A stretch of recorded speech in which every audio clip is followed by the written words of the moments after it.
ஆண்டவராக இயேசு கிறிஸ்துவின் நாமத்திற்கு மகிமை உண்டாவதாக. இந்த நல்ல நாளிலே உங்கள் யாவரையும் நான் வாழ்த்துகிறேன். இந்த நாளின் தியானத்திற்கு என்று தெரிந்து கொள்ளப்பட்ட வேத பகுதி லூக்கா சுவிசேஷம் 22 அதிகாரம் 43 வசனம்.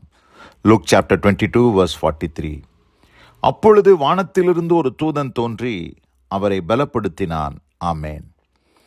பிரியமானவர்களே, நான் வாசிக்க கேட்டதான இந்த வார்த்தைகள் இயேசுவானவர் கெத்செமனே தோட்டத்திலே அவர் ஜெபம் பண்ணி கொண்டிருந்த பொழுது நடந்த ஒரு சம்பவம் என்பதை நாம் அறிந்திருக்கிறோம். வானத்திலிருந்து ஒரு தூதன் தோன்றி அவரை பலப்படுத்தினான். எந்த சூழ்நிலையில பலப்படுத்தினான் என்று சொன்னால், அவர் சீஷர்களோடு அங்கே ஜெபம் பண்ணும்படி அவர் கடந்து சென்ற வேளையிலே அவர்களை விட்டு கல்லறி தூரம் அப்புறம் போய் முழங்கால் படிட்டு, பிதாவே உமக்கு சித்தமானால் இந்த பாத்திரம் என்னை விட்டு நீங்கும்படி செய்யும் என்று சொல்லி ஜெபம் பண்ண ஆரம்பித்தார். இப்படி அவர் ஜெபிக்கிறார். அந்த பாத்திரம், அவர் கடந்து செல்ல வேண்டிய அந்த பாடுகள் மாத்திரமல்ல, அவர் பானம் பண்ண வேண்டிய அந்த பாத்திரம் என்னை விட்டு நீங்க கூடுமானால் நீங்கும்படி செய்யும் என்று சொல்லி இங்கே ஜெபிக்கிறார்.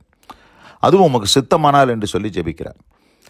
அந்த ஜெபம் எதற்காக அவர் செய்ய அங்கே முற்படுகிறார் என்று சொன்னால், அவரால் அந்த பாத்திரத்தை பானம் பண்ண முடியாத ஒரு சூழ்நிலையிலே அவர் அங்கே காணப்படுகிறார், பலவீனப்பட்டவராக.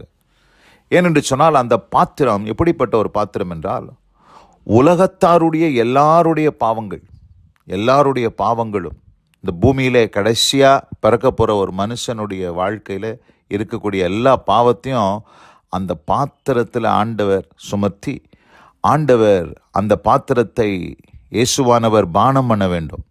அது மாத்திரமல்லாதபடி பிதாவோடு கூட இருக்கக்கூடிய அந்த ஐக்கியத்தின் தொடர்பு அற்றுப்போகக்கூடிய சில மணி நேரங்கள், அவர் பிரிந்து வாழ வேண்டிய காரியங்களெல்லாம் அவர் கடந்து செல்ல வேண்டியிருந்ததினால் அதை அவரால் ஏற்றுக்கொள்ள முடியாதபடி அவர் அங்கே சோர்ந்து போனவராக காணப்படுகிறார்.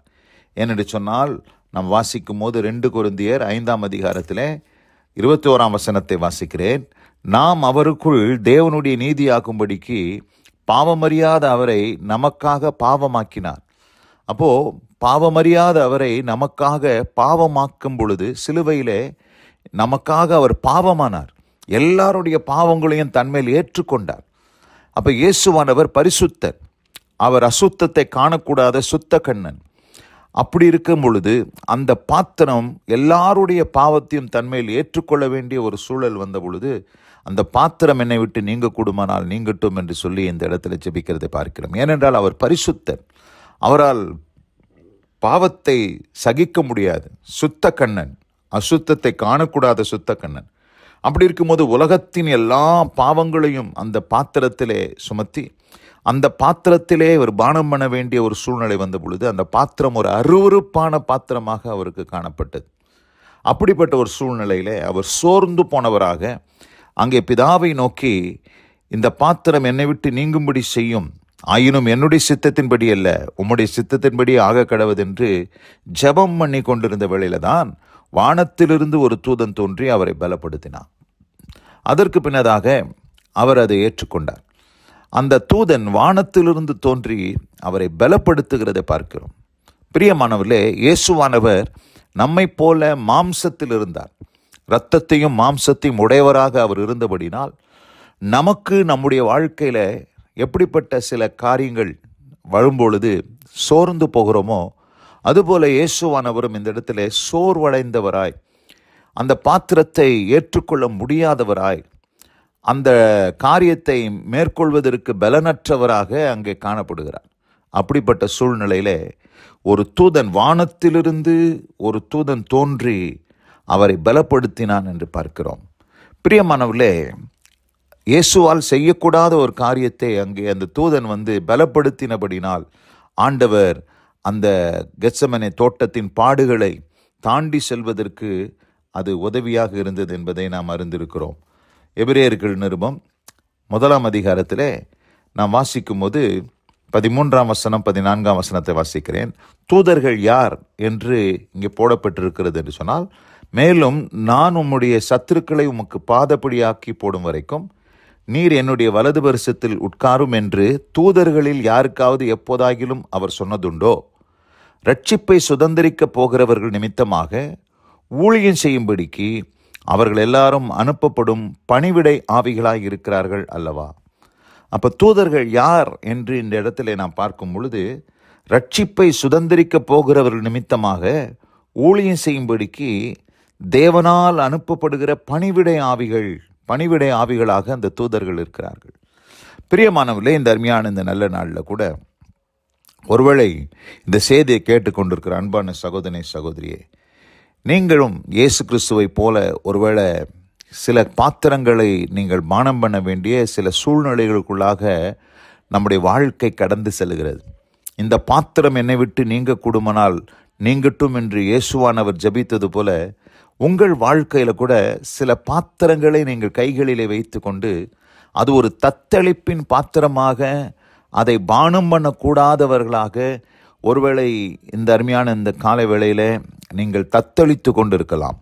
ஆனால் இந்த நாளிலே அது தேவ சித்தமாக இருக்கிறபடினால் ஆண்டவர் சொல்கிறார், உம்முடைய சித்தத்தின்படி ஆக கடவுது என்று சொன்ன நம்முடைய வார்த்தையின்படி, அந்த வார்த்தையின்படி அது தேவனுடைய சித்தமாக இருக்கிறபடினால் ஆண்டவர் அந்த பாத்திரத்தை நீங்கள் பானம் பண்ண வேண்டிய அவசியம் உண்டாய் இருப்பதினால் அதை நீங்கள் செய்வதற்கான பலத்தை தருவதற்கு அன்றைக்கு இயேசுவானவருக்கு பரத்திலிருந்து ஒரு தூதன் தோன்றி அவரை பலப்படுத்தினது போல இங்கே நான் வாசிக்க கேட்ட எபிரேயர் 1:14 வாசிக்க கேட்ட வார்த்தையின்படி ரட்சிப்பை சுதந்திரிக்கப் போகிறவர்கள் நிமித்தமாக ஊழியம் செய்யும்படிக்கு அவர்கள் எல்லாரும், அந்த தூதர்கள் எல்லாரும் அனுப்பப்படும் பணிவிடை ஆவிகளாய் இருப்பதினாலே இன்றைக்கு ஒருவேளை உங்களால் செய்ய முடியாத, தாங்க முடியாத, சகிக்க முடியாத சில காரியங்களை நீங்கள் தாண்டி செல்ல முடியாமல் தவித்து கொண்டிருக்கும் பொழுது நீங்கள் ஜெபம் பண்ணுங்கள். ஆண்டவரை நோக்கி ஜெபம் பண்ணுங்கள். இயேசுவானவர் ஆண்டவரை நோக்கி, பிதாவை நோக்கி ஜெபம் பண்ணினார். ஜெபம் பண்ணின பொழுது வானத்திலிருந்து ஒரு தூதன் தோன்றினான். இன்றைக்கும் உங்கள் வாழ்க்கையில் நீங்கள் ரட்சிப்பை சுதந்திரிக்கப் போகிறவர்களாக நீங்கள் வாழ்ந்து கொண்டு இருப்பீர்களானால் உங்கள் வாழ்க்கையிலும் தேவன் அப்படிப்பட்ட தூதர்களை அனுப்பி உங்கள் வாழ்க்கையில் ஆண்டவர் உங்களை பலப்படுத்தி நீங்கள் செய்ய வேண்டிய காரியங்களை செய்வதற்கான பலத்தை தேவன் தந்தருளுவதற்கு போதுமானவராக இருக்கிறார். இந்த அருமையான இந்த நல்ல நாளில கூட நாம் தியானிக்க கேட்ட இந்த வார்த்தையின்படி கர்த்தர் உங்களையும் இயேசுவானவருக்கு நடந்த அதே அனுபவத்தை உங்களுக்கும் ஆண்டவர் செய்வதற்கு போதுமானவராக இருக்கிறார். இந்த நாளில் வசனம் கேட்ட உங்கள் ஒவ்வொருவரையும் கர்த்தர் தாமே ஆசீர்வதித்து பலப்படுத்தி காப்பாராக. God bless you all. Amen, amen. நாம் ஜெபிப்போம். எங்கள் அதிகமாய் நேசிக்கிற எங்கள் அன்பின் பரலோக பிதாவே, நாங்கள் தியானிக்க கேட்ட இந்த வார்த்தையின்படி வானத்திலிருந்து ஒரு தூதன் தோன்றி இயேசுவானவரை பலப்படுத்தினது போல இன்றைக்கு எங்களையும் பலப்படுத்துவதற்கு தூதர்கள், ஆண்டவரே, எங்களுக்காக அனுப்பப்படுகிற பணிவிடை ஆவிகள், ரட்சிப்பை சுதந்திரிக்கப் போகிற நிமித்தமாக அனுப்பப்படுகிற பணிவிடை ஆவிகள் என்பதை நாங்கள் புரிந்து கொண்டோம். ஆண்டவரே, அந்த ஊழியத்தை நாங்கள் உம்மண்டையிலே நாங்கள் கேட்டு பெற்றுக்கொள்ள கிருபை செய்யும். உம்மை நோக்கி இயேசு ஜெபித்தார், பிதாவை நோக்கி ஜெபித்தார், பிதா அனுப்பினார், தூதர்களை அனுப்பினார். அதுபோல நாங்களும் பிதாவே உம்மை நோக்கி நாங்கள் ஜெபிக்கும் போது எங்கள் வாழ்க்கையில் வரக்கூடிய சவால்களிலே, நெருக்கங்களிலே உம்மை நோக்கி ஜெபிக்கும் போது நேரும் எங்களுக்கு உம்முடைய தூதர்களை அனுப்புவதற்கு போதுமானவராக இருக்கிறீர். எங்களை பலப்படுத்தி அதை செய்வதற்கு வேண்டிய திறனை தருவதற்கு நீ போதுமானவராக இருக்கிறீர் என்பதை நாங்கள் விசுவாசிக்கிறோம். ஆசீர்வதியும். இந்த வார்த்தைகளை கேட்ட பிள்ளைகள் ஒவ்வொருத்தர் மேலும் உம்முடைய கிருபை பூர்ணமாக இருக்கட்டும். இயேசு கிறிஸ்துவின் வல்ல நாமத்தில் பிதாவே, ஆமென், ஆமென்.